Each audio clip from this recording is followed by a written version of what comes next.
Okay, and now we're just going to have that brief delay that I warned you about as we connect over to meet our mighty mystery fam, our mighty mystery friends and fam over on Facebook.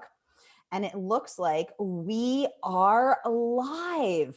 Yay. Oh my God, So I'm terrified. The whole world is watching. the whole world is watching, Lee. This is your moment. Thank God I'm wearing pants. Exactly. We don't need And another thank God I cleaned off the clout. They cleaned off the couch. Last time I did one of these, I didn't know I had dirty socks on the couch.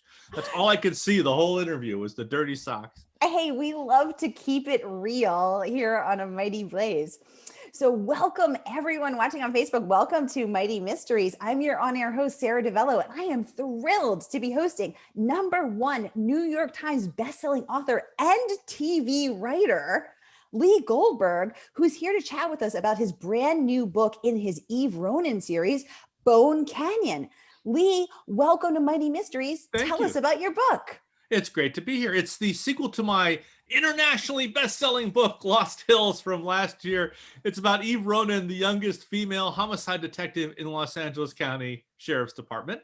But she didn't get that job from skill or experience. She got it because she got a lot of fame for face planting this Hollywood star who was beating up his girlfriend. Ooh. And she arrested him while she was off duty, and that video went viral, and she leveraged that into a promotion that she doesn't deserve. So she's constantly having to prove herself, and she has a lot of innate skill, but she still makes a lot of mistakes. Ooh, this female protagonist sounds kick-ass and right up my alley, right up our Mighty Mystery listeners, friends, and fam alley. I am fully intrigued and I need to know all of the details. I just want to welcome everybody on Facebook. Welcome Bruce, welcome Gail. Gail saying hi, Happy New Year. Happy New Year to you. Sharon, welcome. She's saying hi from Minnesota. The one good thing about this pandemic is that we have gone global and people log on from everywhere. So feel free to tell us where you're listening from today. If you've never been here before, welcome. We're thrilled to have you. Here's how it works. If you've been here before, you know how it works. This is your chance to access our featured author. This is your chance to pick Lee Goldberg's brilliant brain. Ask him about writing, about mystery, about suspense, about writing for Spencer for Hire and Flipper, and maybe for Playgirl magazine. We're going to need to know more about that, Lee. So get your questions going. My producer and partner in crime, pun intended, my fellow author, Margaret Pinard, is handling things over on Facebook. Margaret, thank you so much for everything. So she's going to get these questions to us. I'm going to be monitoring them here. So this is your time. Bob saying hi from Boston. Joanne, welcome. So great to have everybody here. So I know it always takes me. Heather saying Happy New Year from Northeast Florida. Welcome. Great to have you. So I know it always takes me a minute to think of my questions, and sometimes it doesn't happen until 3 a.m. the next day. So while everybody's thinking for a minute, I have got to share a few words of praise that Lee has earned with this book, because it is just doing, I mean, you guys got to listen to this. Okay, so where shall I start? Mystery. Start with what my mother said. No, so Lee's mother wanted him to become a doctor. His grandfather, I'm doing all this from memory, by the way, Lee, where's my props? Your grandfather wanted you to go to the family furniture business, but Lee took his own detour and went to UCLA, where he worked his way through school as a journalist, then wrote his first book. And we're going to talk about all of that, but I've got to share just a few words of praise that this book has earned. So a Mystery and Suspense Magazine 2021 Best Book of the Year selection, Library Journal awarded it a starred review, raving Goldberg follows Lost Hills with a riveting, intense story. Readers of Cabin Slaughter and Michael Connolly will want to try this. Publishers Weekly says Goldberg knows how to keep those pages turning. Let's pause on that, because Publishers Weekly is not, that praise is earned. I think the New York Times called them reliably cantankerous. So tell us, how do you write a book that earns praise like this? How do you keep those pages turning? I would have been earning the praise a long time ago. My technique has changed over the years. What I try to do now is to make the writing invisible. I don't let the writing call attention to itself. I don't want the reader to be reminded they're reading the book. I want them to get so caught up in the story and the character that the pages sort of disappear. And I do that by moving the story forward through action and dialogue, rather through my brilliant, clever, witty prose and wonderful skill with a metaphor. I try to make the writing just vanish. And I think that is what has made the book more readable or compulsive than maybe some of my earlier work. I think we as writers have a tendency to fall in love with our own voices, and I think that voice can intrude on moving a story forward. Ooh, Lee Goldberg dropping gems of wisdom and cutting straight to the truth. Dropping gems through, of wisdom. Through That's that, a first. I've dropped a lot, but not gems of wisdom. I'm trying to drop some pounds. That's not happening either. Oh my, yeah, you and me both. I've gained my quarantine 14 as well. You are running the de-chinning app, right? Oh no, but I need to know what that is. Immediately, I just lifted my chin. I need that de-chinning app immediately because we're in the middle of a pandemic and my only comfort is popcorn and chocolate.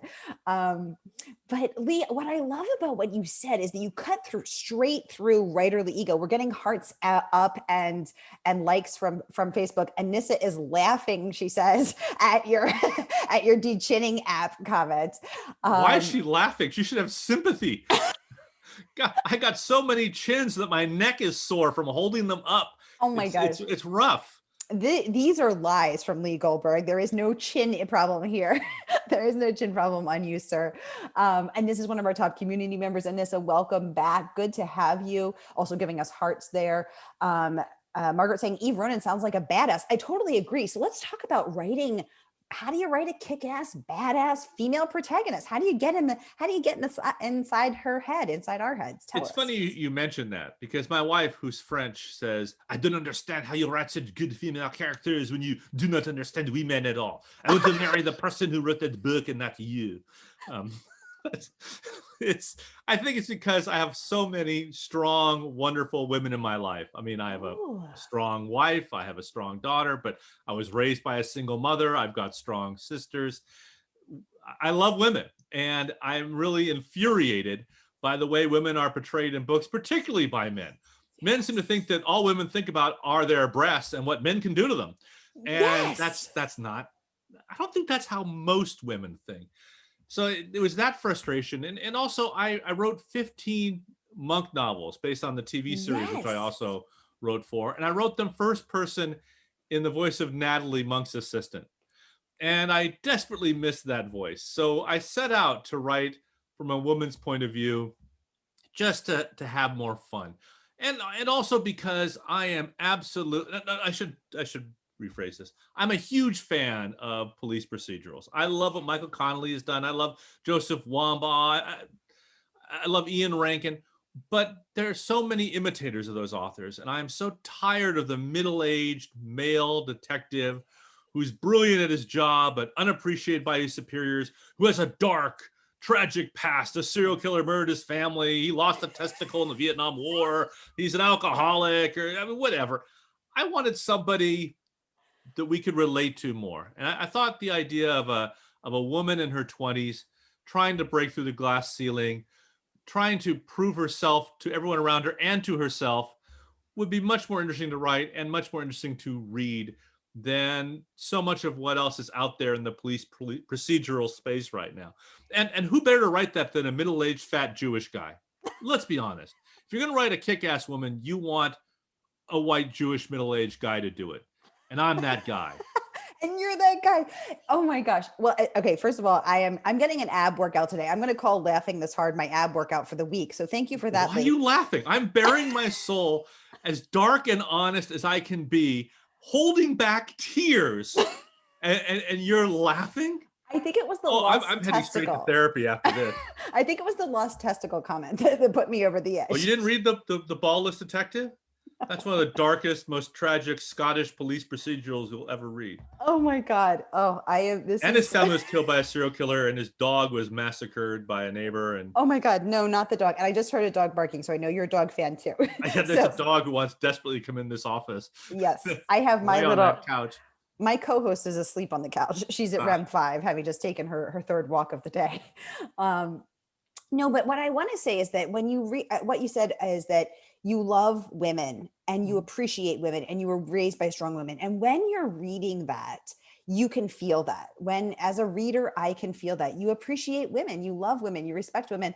And that comes through, the energy of that comes through. So I'm very interested to learn that you were raised by a single mother, and you have your, the strong partner and your French wife and strong daughter. This is wonderful. And the energy comes through because I have noticed, and audience, I want to hear what you guys think. Have you seen men get it right? Have you seen men get it wrong? Tell us what you think in the comments. What do you like about, Well, I think men writing women? the other key is to write a woman, not as a woman, but as a character, as a person, as somebody Yes.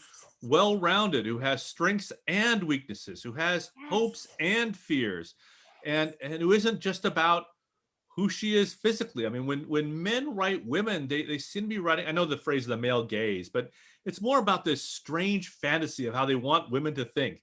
That, and it's just so weird and adolescent the way so many men write women. And I'm weird and adolescent. I just control that when I'm at the computer. And I also think, what will my wife and daughter think reading this? If I write a woman who's all about her breasts and what guy she can sleep with next or whatever, I'm going to catch such hell from my sisters, my wife, my sisters-in-law. The ghost of my Yes. mother will haunt me even more than she already does. Exactly. But I have to say, I've read men writing women exactly as you said. We're talking about stereotypes, but I've seen that happen. I've read them, and I find myself thinking, the energy that this male author has spent with reflecting on his female protagonist's body, and specifically her breast, is more time than I have ever spent thinking about Exactly. mine. Exactly. So Well, it's so also, interesting. I wanted a heroine who doesn't need to be rescued by a man. I wanted a Yes. heroine who, when she's punched, gets bruised, but who can throw a Yes. punch as well. I Oh, I want love that. a heroine who has the same insecurities that men do, that Yes. everybody does, but also has the same drive, the same ambition, the same self-delusion. I wanted to write a Yes. character. I wanted to write a Right. character that I would find interesting spending 5 months with as I write these books. Is that how long it takes you, Lee? Yes, I write 2 books a year. It takes me 5 months to write each one. The month in between, I spend relaxing and plotting the next book, ideally.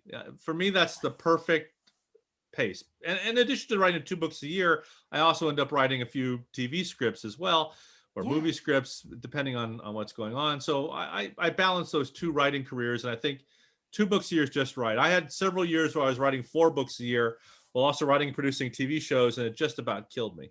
Yeah, I'm feeling exhausted just hearing about that. I mean, my God, I'm amazed that you write 2 books a year. That's amazing. I have an I bow to expensive your dog. pace. Yeah, exactly. My dog has expensive taste too, but she makes do with the kibble. um, so let me ask you. So what does the process look like? So in those 5 months, do you write the whole draft, not look at it once, then go back, or do you revise as you go? Well, the first thing Walk I us through do it. is I research. Mhm. Once I come up with my story, I go to the places I'm writing about. If it's an international thriller, I get on a plane and I go to the places that are going to be in the book. If I'm writing about a field I don't know about, I will find experts in that field and interview them. Mhm. Or I will take courses or read books and articles, watch videos. I will research what I need to know, not so I can inundate you with all the research and prove what a brilliant researcher I am, but just so it's in the back of my mind and informing what I write.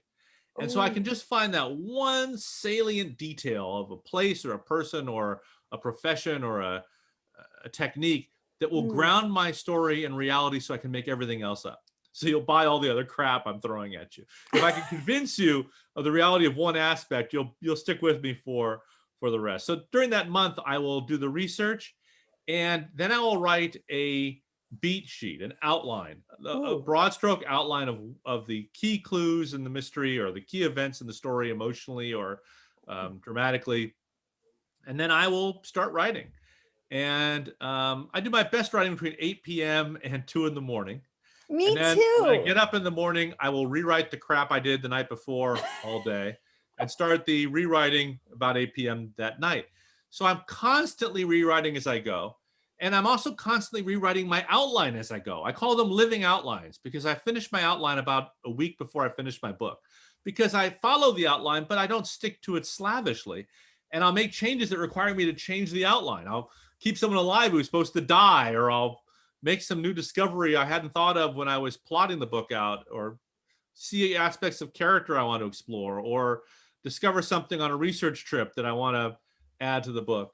So I'm always revising my outline and my book as I go, and always cutting.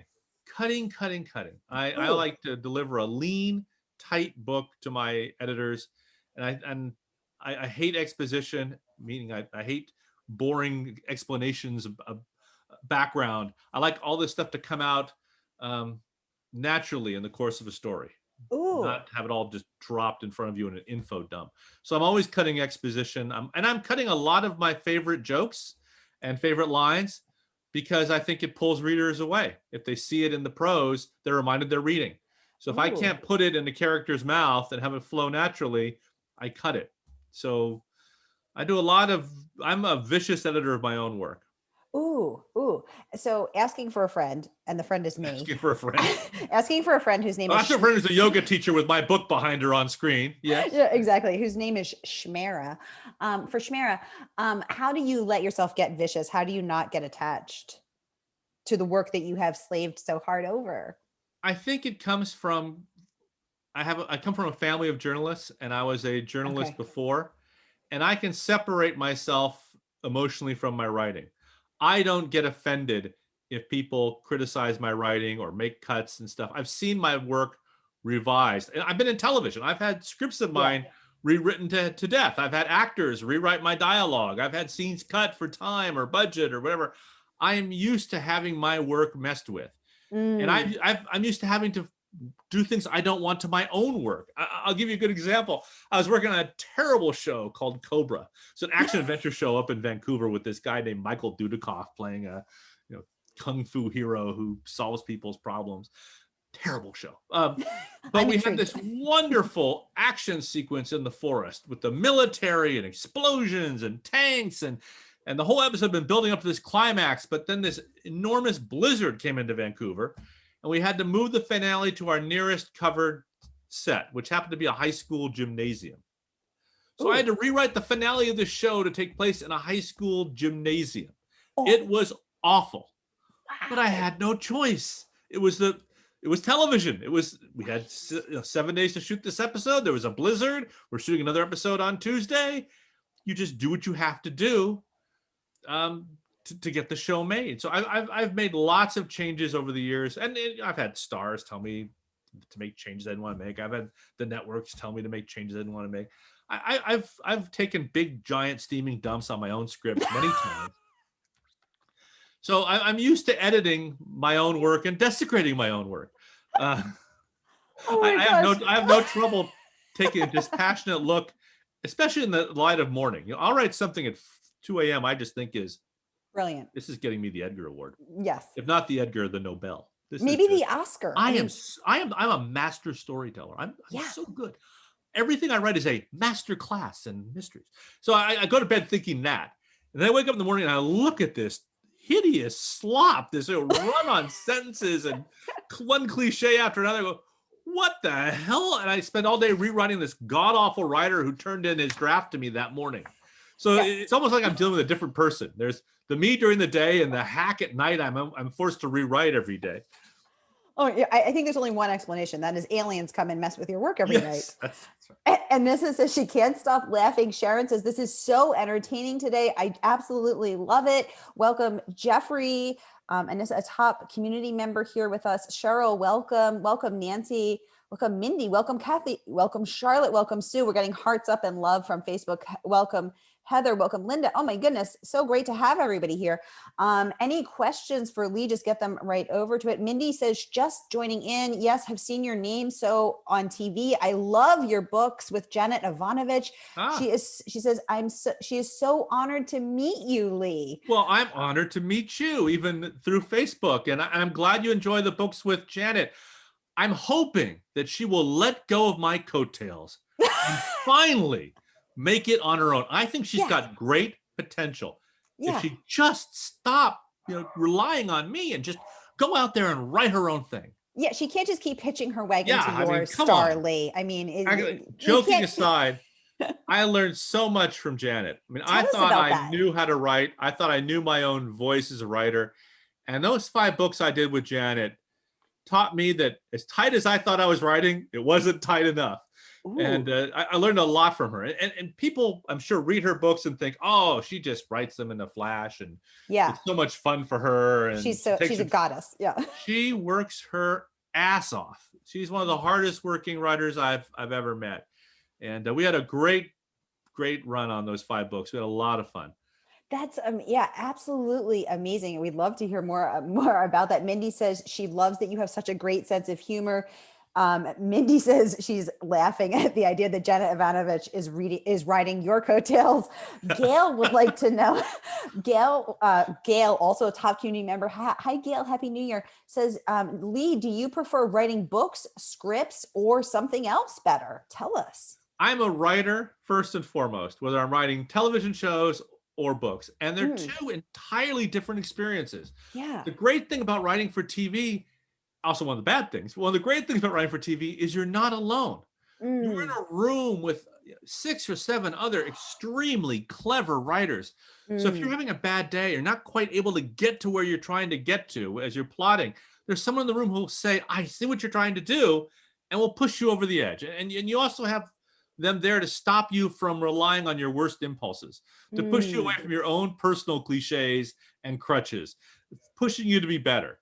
And I love that camaraderie. I love that I can, if I'm having trouble with a scene, I can walk into another writer's office and say, God, you know that scene, the party scene, I'm having so much trouble doing X, Y, and Z. And I can talk it out with them, or let them take a pass at the scene even. It's great. On the other hand, it's everybody's point of view, and everyone has a note, everyone has an input, and the great thing about a book is you're entirely on your own. You're the writer, you're the director, you're the actors. It's just you, and there's no one saying, I'm sorry, this isn't the budget, we can't shoot this in 7 days, 4 days on our standing sets, 3 days on location. Are you out of your mind? And by the way, the star has decided he cannot ever say the word the. So if you write all the dialogue so the isn't there because his psychic colorist said the word the is making him impotent. So you have to deal with this stuff, and you don't have to deal with that in a book. No, the characters don't say the makes me impotent. You can just go right into it.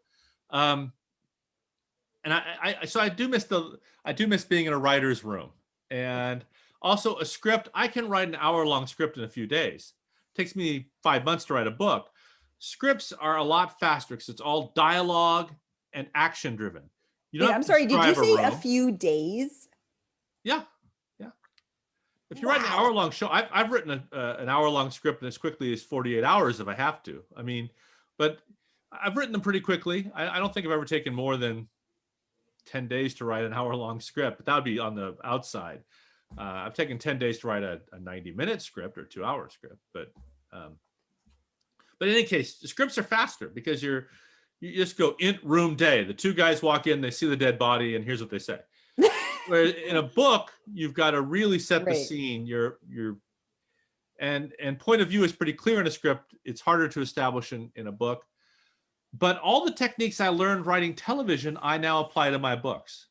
Ooh. If a scene doesn't have conflict, if the dialogue doesn't reveal character, move the story forward, I cut it. I try to use television techniques whenever possible in the telling of my stories. Ooh. And I think it makes them better. Oh my gosh, I love that. Again, Lee Goldberg just dishing out those gems left, right, and center like lemon drops. This is amazing. Like Gail would like to know, Lee, do you have a favorite actor or actress that you've worked with? Ooh, tell us. I'm not going to tell you. You're out of your mind? I'm going to alienate every actor I've ever worked with. They're all wonderful. Okay. And their notes are all brilliant, and I hold them close to my heart. Yes. Because they make me a better writer, but not just a better writer, a better human being. And they help me know myself better as a man, a father, and a husband. Yeah, exactly. With those notes, you have seen God, you know the secrets of the universe. It all came together. I really enjoyed working with Dick Van Dyke. He was an absolute pleasure, an absolute pro. There are others I enjoyed working with less. Those are the ones I want to hear about. The talking dolphin on Sequest, what a son of a bitch. So demanding. Yeah, exactly. Fun fact about Lee, he's also written for Flipper. The movie. No. Sorry, the show. The show. I wrote not for the original show. I'm not as old as I look. I wrote for the new, The new improved Flipper. The one our Jessica Alba that she's erased from her resume. That Flipper I wrote for. Flipper 2.0. Yes. Oh You didn't know God. Jessica Alba starred in Flipper, did you? No, She did. I didn't. Oh my gosh. I love it. I love it. I'm just And so skimming through the you know who else questions. wrote for Flipper, the TV Who? show? The new Flipper that I did? Terrence Winter, the Emmy Award-winning Sopranos writer. Wow. And Shane Brennan, who created NCIS Los Angeles, and so Wow. many writers who went on to bigger and better things got their start On in Flipper. the new adventures of Flipper, honed their craft and their voice. On writing that for dorsal Mammal. fin. They just honed that craft on the dorsal fin. That's amazing. I did not know that. That is very, very cool. Terrence Winter started writing for a mammal, then Leonardo DiCaprio. Started with Australian directors you never heard of, then Martin Scorsese. Exactly. Hey, I think I'm making a mental note right now. Apply for job with Flipper. Hey, not only have I written for one dolphin, I've written for two. Wow. How many writers have you interviewed who've written for two dolphins? 0. I wrote for a talking dolphin on Sequest as well, which was a childhood dream come true. I used to lie in bed at night in Walnut Creek, California, dreaming of the day when I could write science fiction adventures for a talking dolphin on a penis-shaped submarine. And that dream came true. And then that dream came. Hey, Steven Spielberg was the executive producer, so I wasn't the only one. Wow. on that voyage. Oh my gosh, Lee, there is, I mean, I think we need to hear, we need your memoir or biography or something, because there is nothing you haven't done. You're amazing. And Can I get you to notarize that for my wife? Yeah, exactly. Dear Madame, je suis Sarah. And Nissa would like to know, do you prefer to write series or standalone books? It seems like a series allows for so much room for character development. Yeah, let's talk about that, because you've done a bunch of series. You've done the Ian Ludlow, you've done the Janet Ivanovich, you've done the Monk. This is your second Eve Ronan book. Tell us, what do you think about that? There's a comfort level in series, because once you get to know a character, you know how they're going to react in any story situation. Ooh. And it makes it easier in some ways to plot a book, but also makes it more interesting. So you're exploring new facets of somebody you've come to care about quite a bit. But it can also force you into a rut. I think you can become a little formulaic and mechanical if you tell the same stories, not the same stories, but you tell stories about the same people all the time. That's why I quit writing those Monk books after the 15th. I'd run out of stories. It's why I stopped writing the Diagnosis Murder novels after 8 of them, because I'd already done 100 episodes of the show and 8 books. There was nothing more to say without repeating myself. Ooh. And I've tried to write standalone books, and I think I've only succeeded twice. But when I say tried, my book True Fiction was a standalone that was so successful that the publisher immediately asked for sequels, which had never occurred to me. So I ended up writing 2 sequels to that book. And I wrote a book called King City that was supposed to be the start of a series, but then the Janet Ivanovich opportunity came along, and that kind of got pushed back to the side. Same thing, I wrote a book called Watch Me Die that was supposed to be the beginning of the series, but then I got so busy on a TV show that got put aside. So I think the only book I've written that's been a standalone and it would be The Walk, about a guy who's stuck in downtown Los Angeles when the big one hits and has to walk back to his gated community in Calabasas. And Watch Me Die and King City. But those 3, only one, The Walk, was designed to be a standalone. I didn't envision ever doing a sequel to that book. Do you see more Eve Ronan stories coming forward? God, I hope so. Because I know for a fact there's a 3rd. It's already written. It's called Gated Prey. It'll be out in October. It's finished. It's done.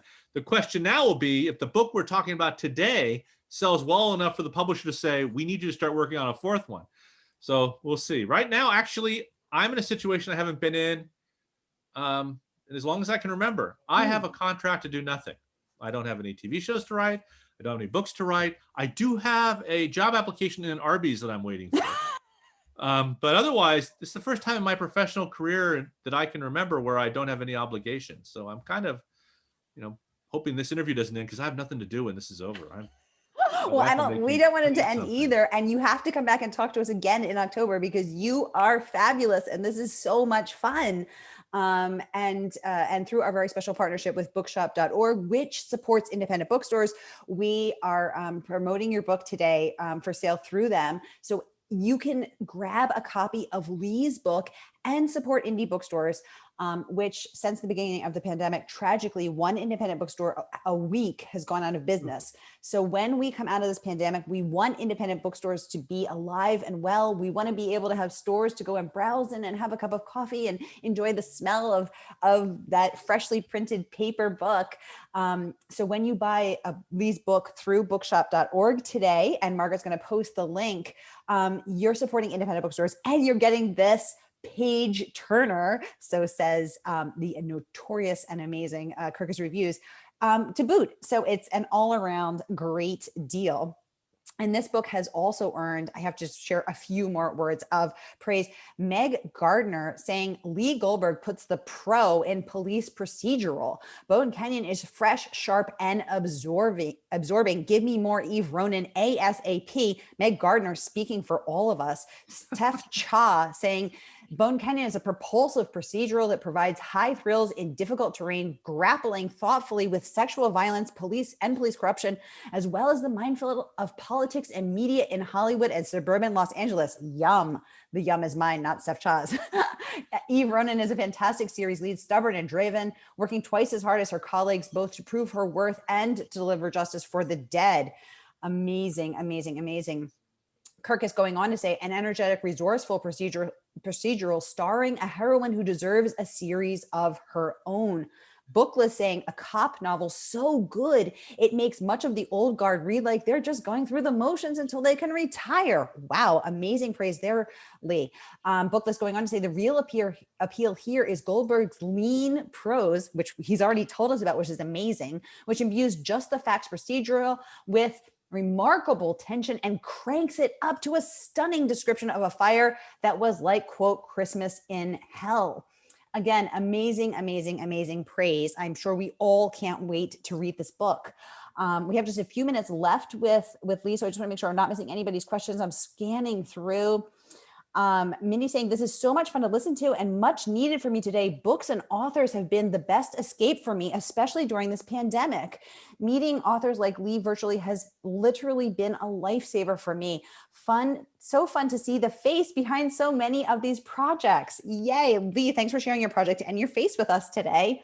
And this agreeing, so much fun. Welcome Amy saying, I am definitely getting the book. Amy Tannenbaum's giving us the claps, clapping for us. Minnie saying, well-deserved praise, I'm sure. Margaret asking, is there anywhere to get signed copies? Great question during a pandemic. Lee, is there anything we can do for that? Yes, you'll be able to get signed copies from a great independent bookstore, Poison Pen in Scottsdale. You'll also be able to get signed copies from Murder by the Book in Houston. Okay, and I believe you may be able to get signed copies from Boswell Books in Milwaukee. Okay, perfect. So Poisoned Pen, Boswell Books, and Murder by the Book. Murder by the Book. Okay, perfect. Because I think my book smells like Oreo cookies and Diet Coke.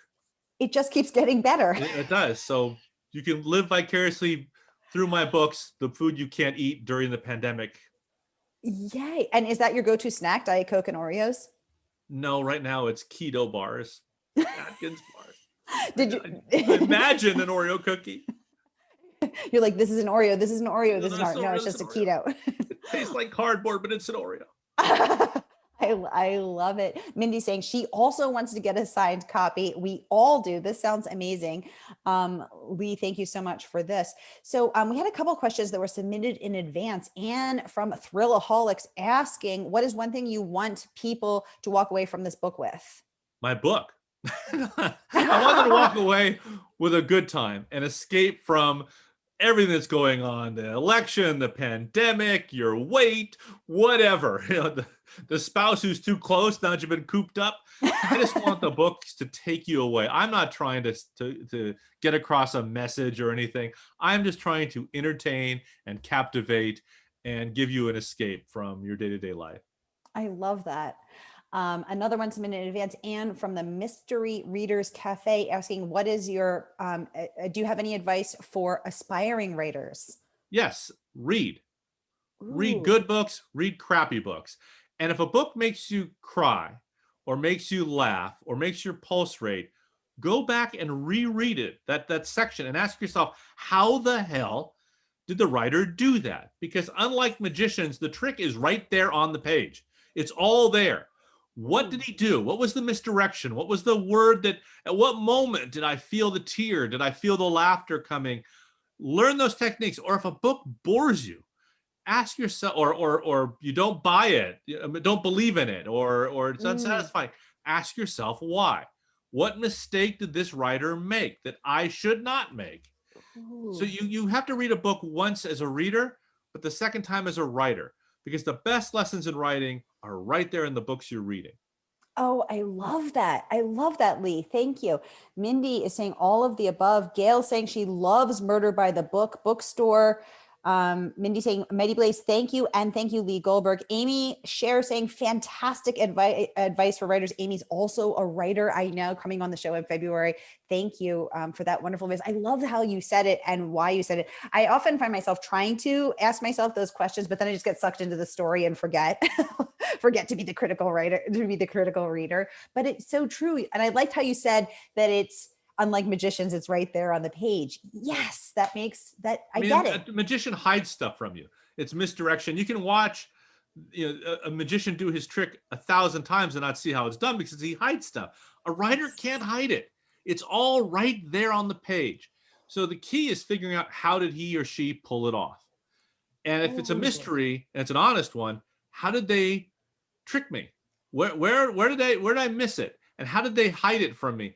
And I did that a lot when I was a kid and a teenager. I studied the books I loved and asked myself those questions. And I would highlight stuff. Oh, this is how he or she did it.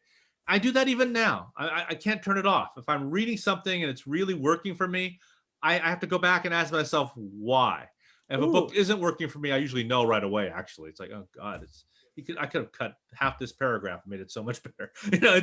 I'm always editing the books I'm reading too. It's terrible. I But I'm love also a it. publisher. I have a small publishing company called Brash Books that doesn't publish any of my own books.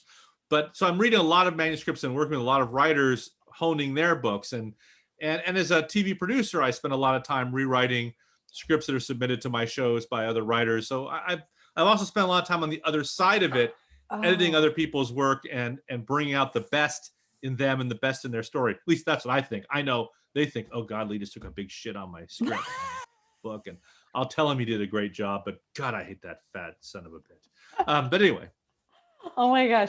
Lee, you have kept me so thoroughly entertained. That actually leads me into my next question. What writers do you admire? What writers do you like to read? What are you reading now?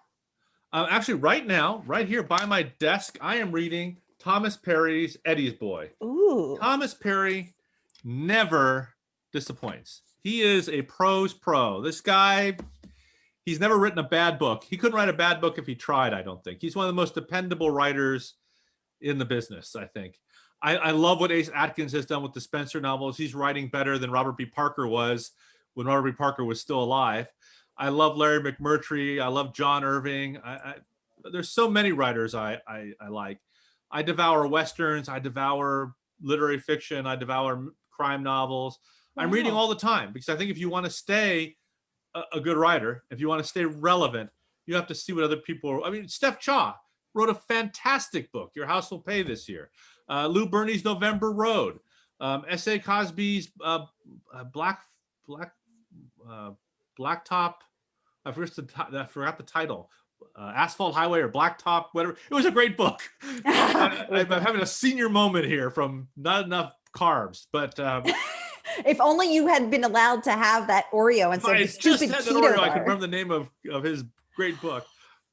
And actually, John Irving was on A Mighty Blaze, hosted by our co-founder Caroline Oh wow. Levitt. Yeah, and he doesn't really do events, so we were excited to have him. And from He should write a book sometime I know that he really has needs to do that something. has a circus in it, a bear, Ooh. or a prostitute. I think, or if you put all three in a book for a change, that would really advance his career. That's Circus prostitute with a bear. I mean, we could combine them. Those are in every book he writes. I'm joking. It hasn't in a He's, book that hasn't had those. he can elevate, you know, he can elevate his circus. I think maybe the fourth bear hand trope. didn't have a circus or a bear in it, but Or a private school. Yeah. Oh my gosh. Anne from Thrillaholics wants to know if, and I thought this was a really good question, what fictional character would you see yourself as? oh, James Bond.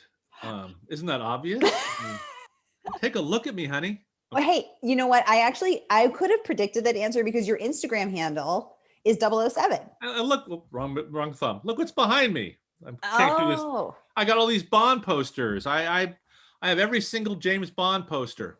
oh, see, I alternate them in my office every few weeks. Oh, wow. So you rotate them. Yeah. Where did the ones that I aren't wrote monk for a circulating? reason. I have an anal compulsive thing that involves Bond posters. Where did the ones that aren't on the wall go? They're in the garage. My wife only lets me have them in my office. So then I'm they not get allowed. they get a Bond posters turn, or once elsewhere. they're done, do they rotate by season? Do they ever come back, or they're No, gone? I just yeah. I mean the frames open up like movie theater frames, so I can easily put the posters in there. So they're rolled up in canisters, and I just pop them in there. Wow. Okay, we've learned a lot about Lee Goldberg today. More than you want to know. And this has been a rollicking good time. Lee, I want to thank you so much for coming on Mighty Mysteries today. I absolutely love the way that you think about writing, how much you think about writing, how you describe it. I mean, you were just firing on all cylinders, and I feel like And I got away without you asking me about the Playgirl letters. So, well, I'm glad you save brought that for next fall. Oh my gosh, come back in October and we're going to talk about your career at Playgirl, because little career at Playgirl. You're going to bring up the centerfolds now too? My God. Listen, Lee, I'm going to dig out your cover, and that's going to be my background when you come back in October. It's not going to be your next book. It's going to be your Playgirl cover. If it's out there, I'll find it, and that's a promise. I want to thank everyone for joining us today. Thank you for tuning in from near and far. What a pleasure to have you all here. Thank you to my partner in crime and fellow author, Margaret Pinard, who has produced the show and handled things over on Facebook. And most of all, I want to thank Megan Beatty for bringing you our way. And thank you, Lee Goldberg, #1 New York Times bestselling author, incredibly accomplished in all you have done. Thank you for sharing your wit, your wisdom, your energy, and your incredible sense of humor with us today. What a pleasure it has been. Come back and talk to us in October when your next book is out. And good luck with Bone Canyon. I know I can't wait to read it. Thank you. Have a great day, everyone. We'll see you next time right here on A Mighty Mystery, coming up at 4 o'clock with Edwin Hill.